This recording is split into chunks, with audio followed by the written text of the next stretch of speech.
Yo toda la vida, desde niño, excusa que había para subirme arriba de una mesa, la usaba. Reclamos en las cosas por las que milito, lucho, peleo, me ves en la calle, en una manifestación, lo que fuere, son las mismas que vengo militando y trabajando de todos los gobiernos. Después las coito en la tele, impensado que dos tipos vestidos de mujer hicieran un programa de televisión en este país, además, pacato como son. La magia que se puede dar en el escenario es indescriptible. En cine es mucho más fácil hacerlo. Nosotros decimos por lo alto lo que la gente grita por lo bajo.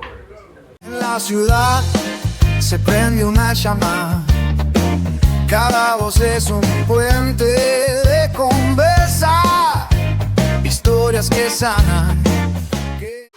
Bueno, Fito, muchas gracias por compartir este mediodía con nosotros. Sí, gracias a Estamos en presencia de un actor, conductor, comunicador. ¿Cuántas facetas, Fito? Buenos días. Buen día. Y faltan. Y faltan un montón, me imagino. Bien, básicamente educador. Educador. Educador, que fue mi elección y mi trabajo durante muchísimos años. Y creo que además después todo lo que sea la comunicación, el teatro, el carnaval, los escenarios, lo que sea, es parte de ser educador también. Siempre hay alguien que no nos conoce detrás Sí, de claro. la pantalla, entonces me gustaría saber cuál Dale. es tu nombre. Nombre de De verdad. verdad. Marcelo Galli, con doble L. Ya Pero- iremos después un poco más adelante a saber de dónde salió, pero no vamos a spoilear. ¿Qué edad tenés? Edad 56. ¿Naciste en? Cumplo 57. Nací en el 69. ¿Y en dónde? Montevideo. Montevideo. ¿Te acordás de la escuela que fuiste? Sí, la escuela Sarmiento, número 46, de segundo grado. Acá Sí. en Canelones y a 2 cuadras. Siempre en el barrio, entonces. Todo en el barrio y el liceo también acá. Al liceo. Zorrilla. Liceo Zorrilla. Claro. ¿Alguna anécdota de esa infancia, de esa adolescencia, se te viene rápido a la mente? Cuando te dije así del Zorrilla, me acordé, porque yo era dirigente gremial desde el primer año del liceo. Y claro, era dictadura. Era todo clandestino, era todo muy, muy oscuro. Y echamos. Tanto relajo hicimos que sacaron al director que había, que era malísimo para nosotros. Malísimo, facho. ¿Te tocó vivir esa experiencia, como decís vos, y quizás nosotros, la juventud de ahora, tuvimos No, por la suerte de no por vivirla? suerte. Pero te marcó sin duda porque tenés mucho en tu carrera de eso, ¿no? Sí, Y claro. comentabas, por ejemplo, esa primera experiencia como dirigente gremial Sí. con 13 años. Sí, claro. ¿Cómo era el Fito de aquella época? Bueno, es como dicen siempre, ¿no? Te comes un montón de tapas. Pero la realidad llevaba a. Estábamos viviendo una realidad complicada. Y eso te obliga a madurar mucho antes, quizás, de lo que maduran ahora. Y a tomar. Analizar la realidad y tomar posturas antes que quizás que ahora. Porque ahora capaz que ni se preocupan porque votan recién a los 18 años. Y en ese momento nos preocupaba a todos, la edad que tuvieras. Era porque estábamos viviendo una infancia y una adolescencia de porquería. Hoy como que la rebeldía no se siente tanto en los jóvenes, pero en aquella época no tenías otra opción, capaz. Es que sí, no tenías otro camino que oponerte a eso que estábamos sufriendo todos los uruguayos. Yo siempre digo que era una época linda porque había un enemigo en común. No importaba de qué partido fueras el enemigo, era esa dictadura, ese poder militar usurpado. Entonces era como mucho más de hermandad la militancia.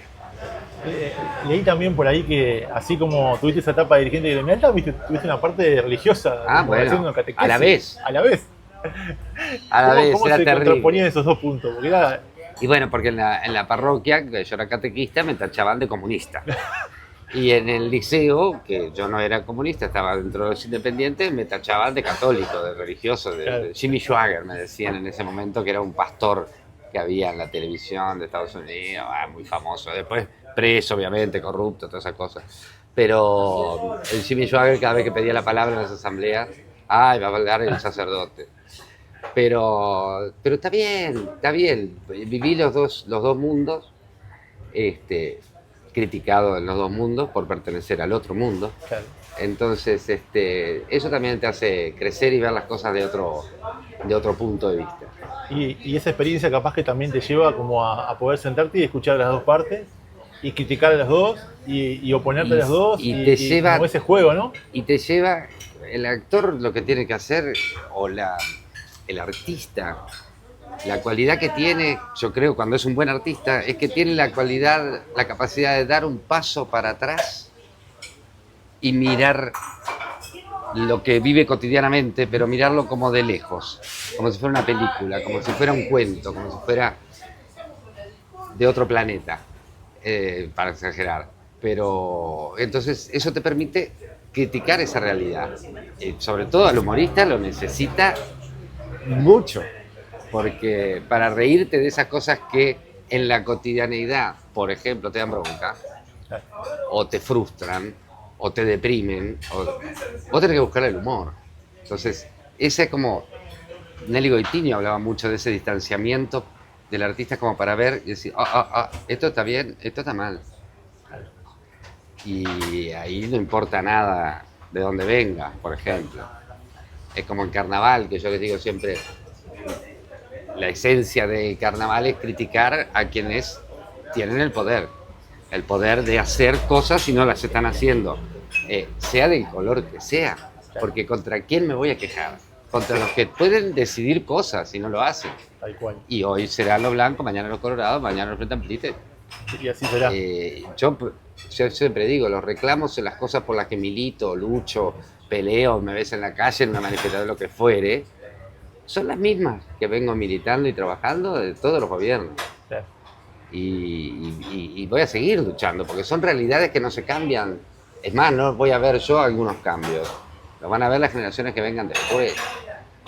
Es como inevitable no hablar contigo o hablar contigo y que no se cruce en alguna parte de la charla la parte de la actuación, ¿no? Pero y ya claro, la metiste ahí. es que básicamente uno percibe que tu vida comienza desde ese punto, ¿no? Desde joven se te dio por eso la actuación. ¿Cuándo sentiste que tenías algo de eso? yo toda la vida, desde niño, excusa que había para subirme arriba de una mesa, la usaba. O sea, era muy tímido, soy muy tímido, pero donde podía estaba en el coro de la voz A, estaba en los que leían los poemas, patrios, estaba en el pericón, en el cuerpo de danza, bailaba, era el bastonero, en la parroquia estaba en las actuaciones que hacíamos en los fogones, en el Via Crucis que lo representábamos en Semana Santa, los domingos en la misa, subirme al púlpito a leer la lectura, lo que fuera. ¿No tenías vergüenza de nada?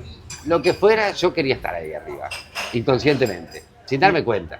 Y desde eso que te salía solo de hacerlo, ¿cuándo alguien te dijo, che, sos bueno en eso que estás haciendo? Nunca.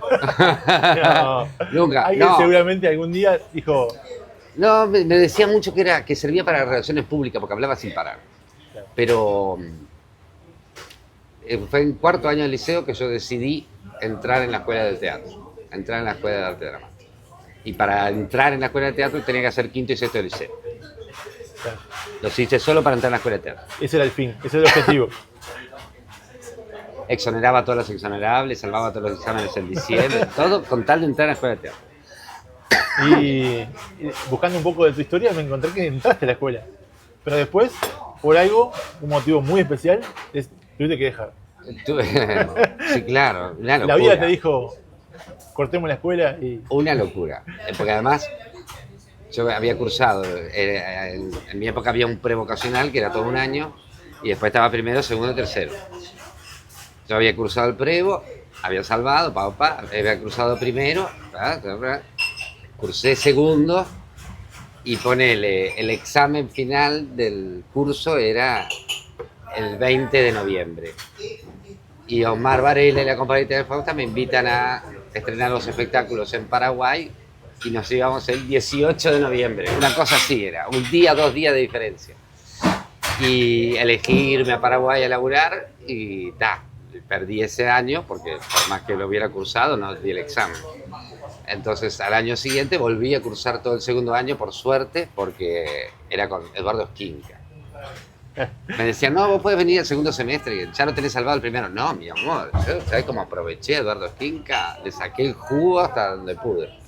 ahí pasaste al pasar por un momento muy especial en tu vida, porque nosotros que, por ejemplo, estamos en la comunicación, siempre estás como golpeando puertas, y sabés que algún día una de esas puertas se va a abrir, pero al pasar en tu relato, decías, un día Omar Varela me llamó y dijo, pero ahí pasó algo importante, no fue que se desencadenó solo. No. Fuiste a verlo de espectador. Ah, sí, hubo todo un proceso. Hubo No todo un fue que, proceso. No. cultivaste tu camino también. No me tocaron timbre y me dijeron, ¿querés venir a...? Exacto. No, ningún. ¿Qué recordás de ese día puntual que te dijeron? De ese día fue Fito. fantástico, porque yo ya venía, ahí estaba. Yo había entrado como vestidor de actores, después como utilero, había hecho todo el proceso. Es más, era el vestidor de la obra aquí en el TVT Fausta y del Misterio de Irma Bap, que eran los dos espectáculos que teníamos en cartel. Y bueno, y Omar Varela me llama para estrenar esos dos espectáculos. Primero hacerlos acá una semana antes de irnos a Paraguay y después estrenarlos en Paraguay una temporada. Yo, bueno, no. Además, yo que sé que tenía, de 18, 19, 20 años, 21 años, como mucho. Y estos ya eran monstruos consagrados, Omar Varela, Petru Alessi, Rosita Freire, todos. Y le dije, mirá, vos ya sabés lo que te voy a responder, le dije a Omar, no te lo puedo decir ahora te tengo que decir que lo voy a pensar, que muchas gracias por la propuesta, y me voy a ir a emborrachar toda la noche con mis amigos diciendo, no lo puedo creer, Claro. y mañana te voy a llamar y te voy a contestar. El tipo se cagó de risa, obviamente entendió que era que sí, Claro. pero fue lo que hice. Me fui con mis amigos toda la noche a tomar unos vinos y decir, no puedo creerlo.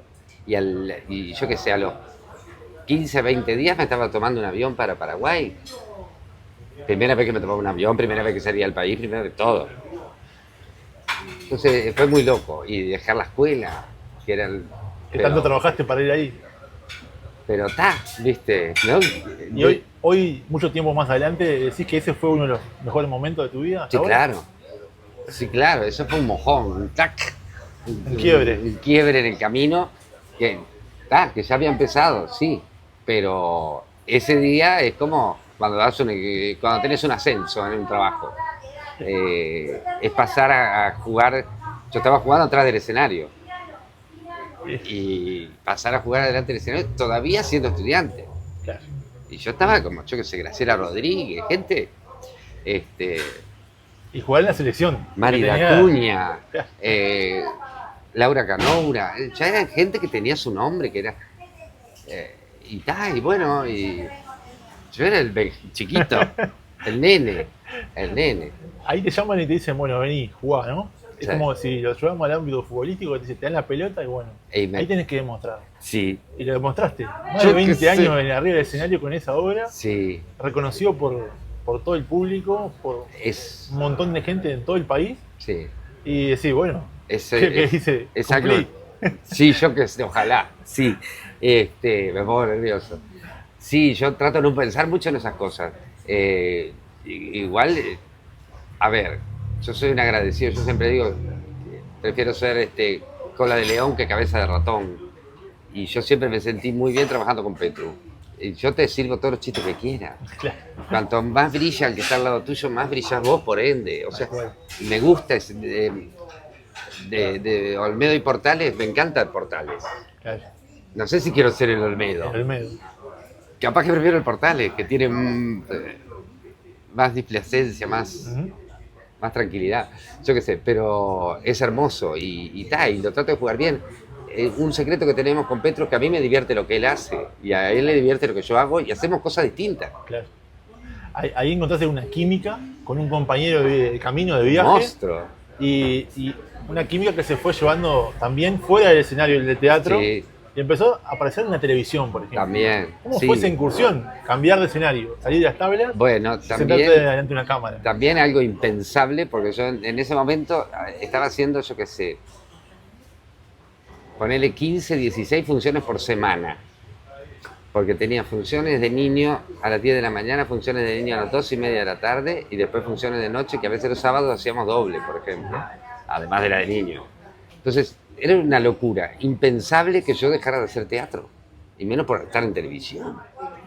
Y bueno, y llamaron a Petru para un programa picante en la noche para cerrar la programación. Y el Petru le dijo, yo estoy trabajando con el Flaco Gali, y dice, venimos y hacemos algo, no sé qué. Y así fuimos. Y al otro día empezamos el programa de la nada.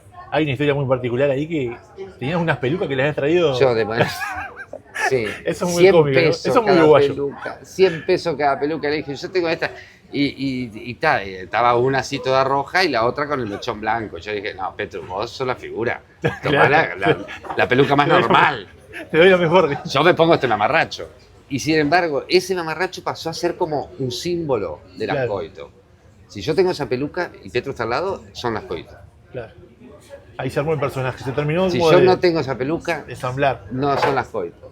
Es genial. Y otro momento quiebre, aquella propaganda de la rifa. La rifa de arquitectura, ¿no? Ahí- Bueno, también. Bueno, pero es lo que digo. Yo tuve mucha suerte de estar en los momentos históricos siendo vanguardia sin planteármelo. Para ¿Me aquella explico? época, ponerse una peluca y salir de la televisión era. Primero con la Fausta, que fue vanguardista y rupturista absolutamente. Después las coito en la tele, impensado que dos tipos vestidos de mujer hicieran un programa de televisión en este país, además, pacato como son. Nunca.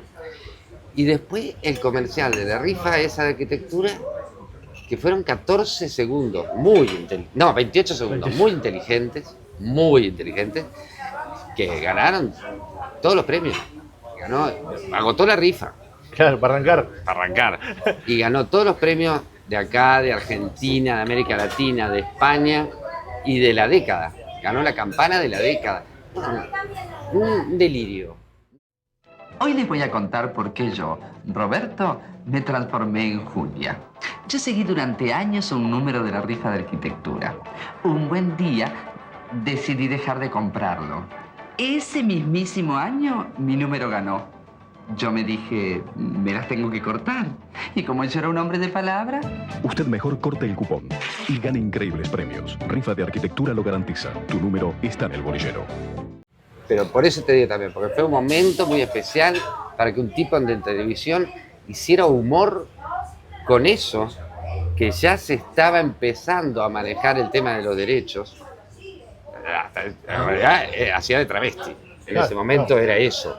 No había ninguna concepción ¿Había social. alguien que te inspiraba en aquel momento? ¿Había ¿Había qué? alguien que te inspiraba, que vos lo mirabas y decía? Porque yo no lo noto así. No noto que a ese personaje estuviera basado en otro, pero a veces el actor dice no. No, fue el que salió por Salió el, espontáneo. por el casting. En ese momento se hacían los castings para las publicidades y yo me presenté. Llevé unas pelucas, tiré unas pelucas ahí, me dijeron ponete esta, no sé qué. Hice lo que me decían que dijera y no sé cuánto y me fui. Pero cuando me fui, había personas trans, Ajá. había actores, había actrices para el personaje. Yo dije, a mí que me van a llamar, ¿viste? Firmé, porque en esa época te pagaban los castings, firmé para que me pagaran y me fui a la mierda. No había dejado teléfono, nada, en ese momento no había Mi celulares. teléfono había fijo. Era teléfono fijo. Bueno, y me localizaron al otro día y me dijeron, mañana grabamos. O ese mismo día, a la tarde, grabamos, una cosa así. Y fui, lo hicimos y salió como si fuera ensayado. Porque perfecto. Cuando lo hicimos la primera vez duró 50 y pico, 52 segundos, creo, una cosa así. Y dijeron, no, tenemos que meterle tijera a eso, cortar cortar. todo. Y Invernici, que es un genio, se sentó conmigo y dijo, bueno, esto no, sacamos ta, y lo que quedó es perfecto. En el humor Lo mirás y lo volvés a mirar y le encontrás. En el humor cuenta mucho la sonoridad, y la velocidad, el ritmo y la duración. El chiste tiene su tiempo, su duración, su Como la posible música. reiteración o no, Tiene una. su musicalidad, lo tiene. Yo te puedo decir una cosa con un tono y no va a ser un chiste, y te lo digo de otro tono y es un chiste. Es, Ahí está la magia. me acuerdo de la última obra que hicimos con Omar Varela. Fue mi culpa, lo hice por amor. Todos enfermos de un hospital psiquiátrico en el cual estaban presos además porque habían matado a alguien. Vos mirá, yo te doy el texto a leer y vos decís, ¿cómo haces humor con esto? Esto no puede ser un monólogo de humor. Pues es un monólogo de humor. es cómo lo hagas. Ahí estudiamos, laburamos, fuimos al manicomio, laburamos con psicólogos, psiquiatras, todo, porque queríamos lograr esa empatía que no es que esté prohibido reírte es reírte con. Reírte de cuán cerca estoy yo de eso también. El respeto pasa en cómo hagas las cosas. No es lo mismo que yo te diga, gordito, ¿cómo andás? A que te diga, vos gordo, salí de ahí. Son cosas diferentes. Entonces, todo tiene su... Y eso te lo da la musicalidad, el humor, y se logran cosas brutales. Yo con esos monólogos de Omar Varela aluciné, porque que la gente... Hay un momento que uno de los personajes míos mata a alguien en escena, y la gente aplaude. Y vos decís, ¿cómo logró ese texto que cuando llega ese momento en que la tira... La gente... Porque todos lo hubieran querido matar. Lograr Claro. que el público se ponga en esa situación, esa es la magia del teatro. Es la magia. Esa es la magia del teatro. ¿Qué es lo que nos está pasando con la Fausta? Desde hace 40 años casi, 38 años. Y la comunión que se da con el público, yo la he visto en pocos lugares, en muy pocos lugares. Te dejo tomar un sorbo de café antes de que se me enfríe y mientras tanto voy mirando un poco algunas entrevistas, veía que decías como que eso del teatro que rescatabas, ¿no? Que es esa esencia viva, ¿no? Capaz que yo voy a mirar una película y veo ficción, veo horas de entrenamiento, de actores, de dobles, de efectos especiales, de otras cosas que el espectador no lo ve, ¿no? Que está todo armado, capaz. Pero sin embargo, cuando voy a una obra de teatro, y en particular me gusta, ves a la persona en el momento, en vivo, no tiene chance de equivocarse, es una sola toma, un momento, es Exacto, el momento es exacto único. en la vida de ese actor. Es Si único. sale bien, y si no, Y yo lo hago distinto según el público. O sea, cada actuación es distinta. Nosotros, y hace 38 años, y cada función es distinta, y cada función funcionan los chistes de determinada manera, es mágico, es mágico. Yo hay para mí una obra máxima, fui a ver hace muchos años, se llamaba Clown contra Mimos o una cosa así. Entonces, los dos mundos, del clown y del mimo, tenían como una batalla, una guerra, no sé cuándo. O sea, que te estoy hablando, no había texto prácticamente, ¿entendés? Porque eran mimos y clown. Y, por ejemplo, viajaban al pasado. Y yo te lo cuento ahora y no lo puedo creer. Viajaban al pasado y te mostraban escenas que ahí entendías por qué ahora estaban reaccionando a determinada otra. Y yo decía, pero mimos y payasos y clown sin elementos prácticamente. Entonces, la magia que se puede dar en el escenario es indescriptible. En cine es mucho más fácil hacerlo. Hacerlo en teatro, haciéndolo sin hablar, eso para mí fue una clase magistral que tuve y era mágico. podemos seguir hablando horas de tu Sí. historia en el teatro, en la actuación. Es un montón de obras, Sí. el público te ha recibido muy bien, pero también me gustaría tocar otra parte de ese Fito Gali, A ver. que es la parte social. Es Ah. inevitable no hablar de un Fito Gali, no hablar de ese encuentro social, del acercamiento, Bueno. de los derechos humanos, de siempre estar como con esa voz ahí arriba. Y antes de dejarte que me respondas esta pregunta, me quedé como una frase que decía, que no sé si creo que es de Petru, que decía, tenemos la voz y podemos decir cosas que capaz que otros no pueden decir, no me acuerdo bien exactamente la frase, pero podemos Yo usar te la la voz digo. y qué rica esa frase. Yo Me te la encantó. digo. Nosotros decimos por lo alto lo que la gente grita por lo bajo.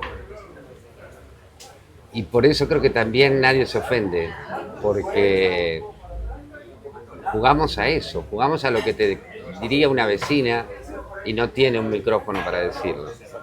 Entonces está bueno. Pero en cuanto a lo social, yo creo que además, como artista, así como te digo, como ser humano, quiero seguir en contacto con la juventud toda la vida, porque es lo que me mantiene joven, Fue lo primero que dijiste, educar. educar, y aprende uno como loco. En el arte yo creo que si uno no está en contacto con la sociedad, con lo que realmente pasa, con la vereda, con el ómnibus, con el hombre de la calle, con el boliche, con el vecino, Con esto, Con- que estamos acá, en el con lugar. esto. Creo que uno, que le pasa a muchos intelectuales, le pasa a muchos intelectuales que se sumergen en un mundo fantástico, fabuloso, pero muy lejano del entender popular. Claro. Y es que yo juego mucho, por ejemplo, en el programa de la gente, los especialistas usan determinadas terminologías que yo le digo, ¿cómo? ¿Y eso qué significa? Porque yo quiero que lo entienda todo el mundo que vea el programa, no solo el que es abogado, Claro. no. La señora que está en la casa, la ama de casa. El adolescente, el Claro. niño, que entiendan lo que se está diciendo. Lo hago con muchos términos en inglés, por ejemplo, que ahora está de moda. Ay, porque está el team no sé cuál. ¿Qué? Explícame, porque Cada vez usamos palabras más sofisticadas para cosas que son simples. que sencillas. además esconde un desprecio a lo nuestro y a lo latino También, que te agarre un psicólogo y te lo explique. tal cual. Porque yo valoro mucho el idioma español, valoro mucho lo nuestro. Es sumamente rico eso, todo eso que decís. Me quedan un montón de cosas en la cabeza mientras hablo contigo, pero esa parte de la educación que decías, ¿no? Te tocó desde muy joven también Claro. encontrar un lugar cerca de los adolescentes, y como que fuiste pasando muchas etapas en todo ese periodo. ¿Cuál fue la que quizás más disfrutaste de esa parte, no? Lo que pasa que No Yo es capaz de estar en la disfruto. oficina, capaz de salir de la calle. yo disfruto todo. Yo entré a trabajar como educador con los gurises de la calle que iban que ahora se llaman club de niños o una cosa así, o centro, no sé qué. Y yo fui el tipo más feliz de la vida. De ahí pasé a trabajar en recreación, que manejábamos la recreación de todo el Linau, de todo el país, y fui el tipo más feliz de la vida. De ahí pasé a trabajar al directorio, que fui secretario de Beatriz Argimón, y Sí, también. Eso es, pudiendo hacer un montón de cosas. Fue la época que cerramos Miguelete, que se crearon las unidades materno-infantiles, que un montón de cosas que la disfruté muchísimo. En esa época, al toque de eso, fuimos parte de la Fundación Caldeiro Barcia, Álvarez Caldeiro Barcia, que trabaja con los gurises prematuros. Hoy tiene 20 y pico de años. claro. Hemos bajado la mortalidad a prácticamente cero, la sordera y la ceguera. Está el banco de leche a nivel nacional, que empezamos en un cuartito así de 1 metro por 1 metro. ¿Viste? Cosas hermosas que te lo da el Has tiempo ido de ver. construyendo con equipos. Gente, es gente, es horas y horas de gente que la regala, la dona. Lo mío es lo más fácil, ¿eh? Nada que lo mío es ir al evento, poner la cara, hacer la publicidad, mandar un video, pero... Bueno, pero también se precisa de eso también. Pero Hay gente atrás que- de eso hay gente que va todos los días con un horario a meter horas en una fundación, o en la Fundación Canguro, o en un villano, o se va a la cárcel. Yo lo mío es lo más fácil. Claro. Siempre lo digo, el mérito es de... Por ejemplo, en Ombillán, yo no voy a la cárcel a hacer yoga con los presos, ni me reúno con la familia de los presos afuera. No, voy al evento, convoco, hago esto. Es otro rol. Yo no estoy desvalorizando lo que hago, pero los que laburan, yo voy a la olla popular. Yo no soy el que va a las 5 de la tarde, se pone a picar las Claro. zanahorias y hace guiso. Yo cuando llego está todo el pescado vendido. Claro. Sirvo, atiendo, limpio algo, Claro. hablo con la gente, consigo donaciones. ¿Crees como que Cada uno puede encontrar su lugar. crees como que hoy la política vamos a decir Todo es la política. sociedad Ah. en su general como que le hace falta un poco de ese acercamiento a conocer y Bueno, a sí, pero es un fenómeno a mundial. ser más solidarios, a ser Bueno, un pero poco es un más fenómeno empáticos. mundial. Estamos en un capitalismo que te lleva al individualismo absoluto por todos lados donde lo mires. Bastante bien estamos. Bueno, Bastante bien estamos, que hay un montón de gente que da horas de su día para los demás. La Fundación Canguros en el Pereira Rosell Rosell. tiene lista de espera. eso. La casa Ronald McDonald, que está ahí en el Pereira, le tienen que poner horario a los voluntarios porque si no están todo el día, todos los días. ¿Me Claro. explico? Ahí va. Entonces, Claro. bastante bien estamos dentro de este individualismo que nos va penetrando todo el tiempo, contra el que hay que luchar sin parar. Pito, es larguísima la historia y podemos estar ahora, pero ¿qué te queda por hacer? Morirme. No. Ay. No, radio Ajá. es una cosa que me queda por hacer, que cuando tenga el tiempo, porque yo creo que las cosas hay que hacerlas bien. No es, me voy, tengo un programa de radio, llego 5 minutos antes Claro. y hablo pavadas y me... No, yo creo que hay que tener el tiempo, hay que tener la producción, hay que tener la dedicación. Cuando pueda lo voy a hacer. Es algo en el debe que tenés. Eso es lo que tengo en el debe. Después, vivir en el campo también. ¿Eh? Ah, Es raro escuchar a un capitalino con toda esa historia de fondo sí. decir que quiere Vivir vivir en en el campo, con animales, sí, Te gusta la naturaleza. sí. Lo hago una vez al año, lo hago. Ahí va. Así que bueno, capaz que en un retiro, ese sería como tu Sí, idea. sí, si pudiera, sí. ¿Y en, Sí, sí. y en lo artístico, qué te falta? ¿Te queda algo? ¿Qué me falta? Me falta cine de repente. Ajá. Algo de cine. Trabajé en una película, una cosa muy cortita. Podría ser, pero lo que pasa que sí, el humor es difícil. Es difícil. Claro, llegar a ese punto y hacer como ese balance, ¿no? Después de vivir tantas cosas positivas. Sí. Podría ser una cosa seria también en televisión, pero no sé. ¿Volverán algún día las coito? Sí, eso sí, van a volver, sin Van a lugar a volver. dudas. Volvió la Fausta, no va a Volvió la volver la Fausta, Coy. claro.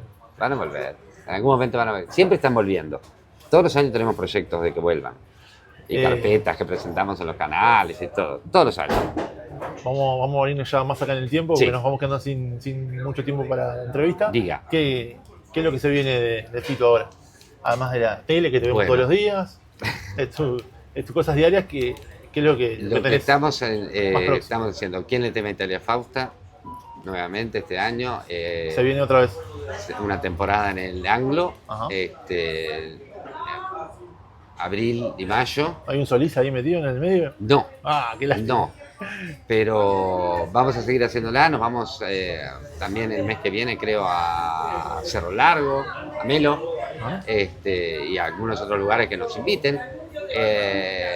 Y después, cerca del fin de año, los espectáculos que hacemos con Humorísimas, con Pablo Atkinson, Petru, Nacho Cardoso y un montón de artistas impresionantes. Y ta, creo que está. Bastante. Sí. Es un montón igual. Eso, sí. Fito, la última antes de cerrar, ¿cómo te gustaría que te recuerden la gente? Sí, cuando hablen de... ¿Te acordás de aquel flaco que hacía humor? Divertido, como un tipo divertido. Divertido. Eso. Con eso ya está, con eso es suficiente. Si le alegrás de un minuto en la vida a la gente en el día, es Es un montón. hace mucho bien reírse. Fito, muchas gracias por esta nota, por esta entrevista. Por La favor, verdad que un te placer. portaste de maravilla con nosotros. Un placer. Es nuestra primera... Obviamente no voy a pagar nada. No vas quiero a que lo pagar sepa. absolutamente nada. Está todo pago. El agradecimiento a la gente del Bar Las Flores, a Guillermo que nos abrió las puertas. Nos La permitió- parroquia. La parroquia. La parroquia. Tomar su lugar, compartir un rato con ellos. Esto es uno de esos lugares que tiene como un aire a otra época. A otra época, eso mismo. Lo primero que te lo contaba cuando entraste, ¿no? Que no conocía el interior. Y cuando entraste, parece que se vienen años, ¿no? de experiencias, de vivencias. Es así, es así. Así Muchas que, gracias. bueno, muchas gracias. Simplemente una pavadita para... Ay, para no hacía hacerte- falta. Es un reconocimiento de la gente de Qué la lindo. Biblioteca Club. Es un merlot de la colección exclusiva del 2025. Apá. Así que bueno, lo vas a encontrar en el Vinoteca Club, que es la mejor selección de vinos importados y vinos exclusivos, elaborados especialmente por las bodegas más destacadas del país. Así que bueno, vamos a dejar Maravilla. los números de teléfono por acá abajo para que se puedan contactar con ellos. Acá me la tengo que encadenar para que no me la saquen acá. Así que bueno, te vas bien acompañado. Muchísimas gracias. Bueno, muchas gracias por la nota y por el tiempo sobre todo. Muchas gracias. El tiempo que no volverá. En la ciudad se prende una llama. Cada voz es un puente de conversar.